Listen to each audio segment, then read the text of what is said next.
రైతు సంఘం 9వ రాష్ట్ర మహాసభలను మంచిర్యాల జిల్లా కేంద్రంలో సెప్టెంబర్ 8, 9వ తారీఖున జరుపుకోబోతున్నాము. కావున ఈ యొక్క మహాసభలను అఖిల భారత రైతు సంఘం రాష్ట్ర మహాసభలను జయప్రదం చేయాలని కోరుతూ ఈరోజు పెద్దపల్లి జిల్లా ధర్మారం మండల కేంద్రంలో వాల్ పోస్టర్ను ఆవిష్కరించడం జరుగుతుంది. ఏదైతే కేంద్ర రాష్ట్ర ప్రభుత్వాలు వ్యవసాయ రంగాన్ని నిర్వీర్యం చేయడం చేత రైతు పండించిన పంటకు గిట్టుబాటు ధర లేక కుదేలైపోయి అనేక ఇబ్బందులను ఎదుర్కొంటున్నారు. అలాగే కేంద్ర ప్రభుత్వం ఉపాధి హామీ చట్టాన్ని నిర్వీర్యం చేసి దాన్ని లేకుండా చేయడం కోసం పూనుకుంటున్నది.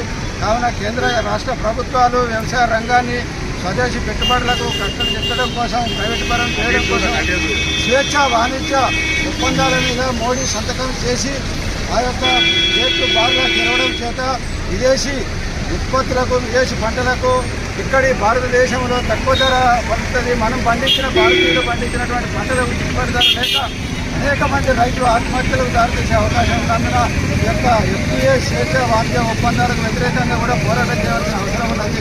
వీటన్నిటిపై సమీక్షించుకోవడం కోసం రైతులకు ఉపాధి హామీలను ఉద్యమ బాట పోరాటాలకు సన్నద్ధం చేయడం కోసం మా యొక్క అఖిల భారత రైతు సంఘం మహాసభలను మంచిర్యాల జిల్లా కేంద్రంలో సెప్టెంబర్ 8, 9 తారీఖున జరుపుకోబోతున్నాం. కావున ఈ యొక్క సభలను చేయవలసిందిగా ఈరోజు రైతు కూలీ సంఘం ఏఐకేఎంఎస్ తెలంగాణ రాష్ట్ర 9వ మహాసభలను సెప్టెంబర్ 8, 9 తేదీలలో మంచిర్యాల పట్టణంలో జరుపుకుంటుంది.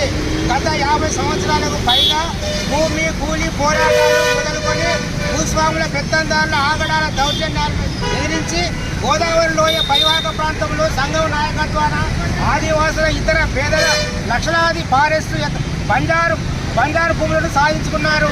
కాంగ్రెస్ ఈ కేంద్ర రాష్ట్ర ప్రభుత్వాలు అనుసరిస్తున్న రైతు ప్రజా వ్యతిరేక విధానాలను వ్యతిరేకిస్తూ పోరాటాలు నిర్వహిస్తుంది.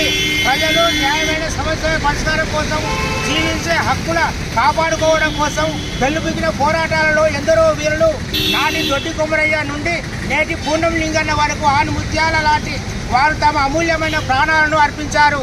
ఈ పోరాట వారసత్వ నేపథ్యానికి కొనసాగుతూనే భూస్వాముల భూములు పంచాలని, దోపిడీ లేని సమాజ నిర్మాణం చేయడం కోసం అఖిల భారత రైతు కూలీ సంఘం పోరాటం చేస్తుంది.